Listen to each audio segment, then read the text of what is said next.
Olá pessoal, eu sou Arthur Bom Tempo e hoje vim conversar com vocês um pouco sobre banco de dados.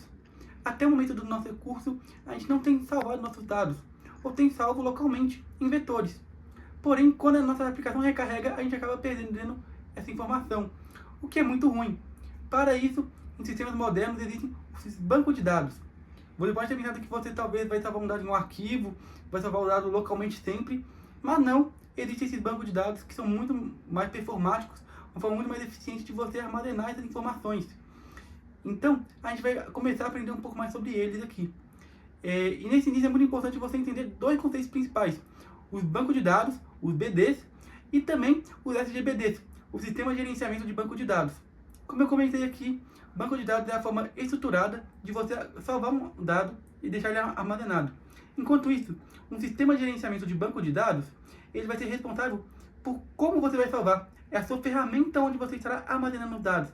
Aí, já é muito importante você pensar muito bem no tipo de objetivo que você quer, se o dado ele tem que ser relacionado ou não relacionado, a gente vai entender melhor sobre isso. E também entender a sintaxe que você estará usando.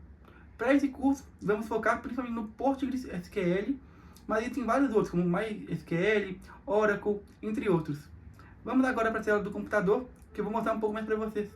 Então, pessoal, já dei introdução para vocês aí, comentando sobre banco de dados, que eles são uma forma de armazenar e manipular dados eletronicamente. E é muito interessante trazer uma imagem aqui para vocês entenderem um pouco melhor como funciona na web. Muitas vezes a gente recebe algum dado do usuário via front-end e vai vir para o back-end, que é o que a gente está focando nesse curso, que é a parte do servidor web. Quando vir para cá, a gente precisa pegar esses dados e armazenar no banco de dados. Ou às vezes até o efeito contrário. A gente quer exibir algo para o usuário, a gente precisa pegar o banco de dados e exibir ao usuário. Então, dessa forma, a API, que é o que a gente está focando aqui, desenvolvendo com o Node, Express, é essa ponte que vai conectar o usuário, o front-end, com o banco de dados. E entender banco de dados é super importante para vocês poderem saber como manipular esses dados. Também trouxe essa imagem aqui que mostra um pouco mais por trás como um banco de dados funciona. Então, a gente recebe os dados via servidor, que é o caso da nossa API, ou a gente vai receber do front-end, ou a gente vai receber via requisição mesmo, que é nessa parte da API, e vai salvar num banco de dados. E basicamente, um banco de dados ele é composto por tabelas de dados. Nessa parte é muito importante vocês entenderem também que existem dois tipos de bancos, que são os relacionais, que estão em tabela, nesse formato, e os não relacionais, que são os bancos de dados em que você vai salvar em outro formato, como por exemplo o JSON. Nesse curso não vamos abordar esse outro tipo de banco de dados, a gente vai focar no relacional, como eu já comentei, a gente vai usar o SGBD Postgres nesse curso. Então a gente vai sim construir tabelas, é muito importante vocês entenderem essa estrutura, mas antes mesmo da gente fazer as tabelas, a gente precisa entender um outro modelo, que chama diagramas. Porque a gente construir a tabela em si, muitas vezes é o último passo. No próximo vídeo a gente já vai ver melhor sobre como criar uma tabela, como que ela funciona, qual que é a sintaxe do Postgres. Mas, antes da gente escrever esse código, é muito importante saber as regras de negócio, como vai ser as tabelas, quais dados vão ser salvos. Para isso, existem diagramas que a gente pode usar para poder desenhar o nosso sistema antes mesmo de ir para o código. Existem dois tipos principais de diagrama. O diagrama conhecido como modelo conceitual, ou também conhecido como DER, diagrama de entidade de relacionamento, onde a gente vai pegar a realidade, o mundo real, que é um mini mundo, que chamam muito, que é uma parte do mundo que a gente está representando, e vamos basicamente focar em representar ele em um modelo. E também vão ter os modelos lógicos, que aí a gente já vai pensar um pouco mais nos relacionamentos. Então, para isso eu até separei um enunciado para vocês. A gente vê aqui, eu peguei um enunciado de um sistema de gestão de parque de diversão. Não vamos ler todo aqui, mas se vocês quiserem, dê uma pausa, estudem melhor sobre isso. Mas basicamente a gente vai criar um parque de diversão, que aqui o parque a gente vai precisar salvar o nome, o endereço, o preço do ingresso. Esse parque vai ter relacionamento, por exemplo, com uma organização, um parceiro comercial, que pode ser uma loja, uma lanchonete, enfim. E a gente precisa do nome dela e o CNPJ desse parceiro. E a gente já consegue ver que vão ter relacionamento. Então, um parque ele pode estar ligado a uma organização. E uma organização pode estar vinculada a um ou vários parques também. Dessa forma, a gente consegue ver um pouco essa relação. E antes mesmo da gente focar nesse relacionamento, em como vai ser a tabela e tudo mais, a gente precisa pegar esse cenário e mostrar ele num diagrama conceitual, que é como o usuário mesmo vê. Para isso, existe esse modelo, chamado modelo conceitual. Nessas poucas aulas não vai ser possível absorver tudo, explicar como funciona a fundo, tanto que eu estou até montando um lab, né, um repositório no GitHub do WebTech, para colocar bem detalhado caso vocês queiram estudar isso, porque não é o foco do nosso curso, mas é muito interessante, é uma parte que eu gosto muito da computação aí. Então, é super interessante vocês estudarem, e no futuro eu vou disponibilizar esse material com vocês, mas vamos ter uma noçãozinha geral aqui de como funciona esse diagrama.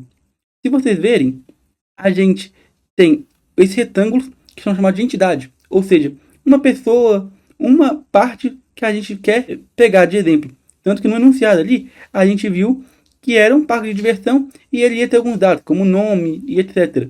Então, a pessoa, o personagem, pode dizer assim, da relação, vai ter esse retângulo, vai ter um losango, que ele vai muitas vezes ter um verbo, por exemplo, pertence, aqui embaixo, visita, possui, vai ter um verbo que a gente vai precisar mostrar como que ele está vinculado com a outra entidade.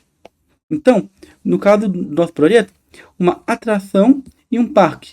Ou seja, um parque ele pode possuir 0 ou muitas atrações. Por isso desse valor aqui, 0 ou N, de muitos, né? Então, ele pode possuir 0 ou muitas atrações, a gente lê aqui. Ou a gente pode ter uma atração, ela pode pertencer a um único parque. Nesse caso, vai ser um único parque que vai estar vinculado a várias atrações. Então, esse valor aqui representa a quantidade. Vai ser um, vão ser muitos, e é do lado que a gente está comentando. Então, um parque, ele pode estar vinculado a 0 ou muitas atrações. E uma atração, ela pode estar vinculada a um único parque. Por isso, do 1,1. Se fosse um ou vários, seria 1,n. E esses elipses aqui são as características que a gente está salvando. Como a gente tinha comentado, um parque ele vai ter um nome, um CNPJ, um preço, um endereço, que o endereço aqui ele é até separado em logradouro, bairro, estado. A gente vai ter vários dados. Esse retângulo é o que a gente está salvando, qual o dado que a gente está salvando daquela entidade. E toda entidade, né, no caso o parque de diversão, ele vai ter um identificador. Poderia ser o CNPJ, poderia ser outro tipo de dado, mas muitas vezes, né, principalmente no Express, a gente usa ID como padrão. Então ele é em negrito e vem tracejado dessa forma. Identificação é qual que é o único dado que ele não vai mudar, que ele vai ser único. O nome do parque pode existir um outro parque com o mesmo nome. CNPJ não vai existir, mas por padrão a gente usa ID. E também existem esse tipo de relacionamento, onde vai ter um verbo, né? Se vocês verem, um parque, ele faz parceria com um parceiro comercial, ou seja, quando a gente tem N dos dois lados, estão vendo que pode ser um parque, pode fazer parceria com vários parceiros, e vários parceiros podem estar vinculados a vários parques. E pode ser, os dois lados podem ter muitos, a gente cria esse tipo especial de relacionamento, onde vai ter um verbo no meio, vai parecer até uma bandeira do Brasil, e a gente tem algumas características também desse relacionamento, a parceria. A gente vai ter o percentual arrecadado, a gente vai ter o valor do investimento. Então a gente vai ter características também desse tipo de parceria, quando é um relacionamento que tem muitos para muitos, ou seja, N dos dois lados. Basicamente, a gente precisa entender um pouco sobre esse modelo aqui, e a partir desse modelo que a gente basicamente vai ter uma representação para a gente entender melhor como vai ser o sistema, a gente vai para o modelo lógico, que é um modelo que realmente a gente já vai pensar no relacionamento entre esses usuários, já vai pensar no relacionamento que vai gerar a nossa tabela do banco de dados, que é o mais importante. Então, desse modelo aqui, a gente vem para esse, onde eles vão ter algumas tabelas, vão ter alguns dados mais bem estruturados. Nesse tipo de ferramenta que eu utilizei para criar, eu consigo até colocar o tipo também, que é inteiro, se é número, o que é. Não vou aprofundar muito aqui, mas é super importante vocês entenderem como funciona. Esse diagrama aqui também é conhecido como diagrama pé de galinha, por conta desse elemento aqui, ó, que parece um pé de galinha, estão vendo? Então, vocês podem ver vários nomes no mercado. Aí, a gente precisa modelar, ou seja, pegar esse modelo conceitual e transformar ele num modelo lógico. E como a gente faz isso?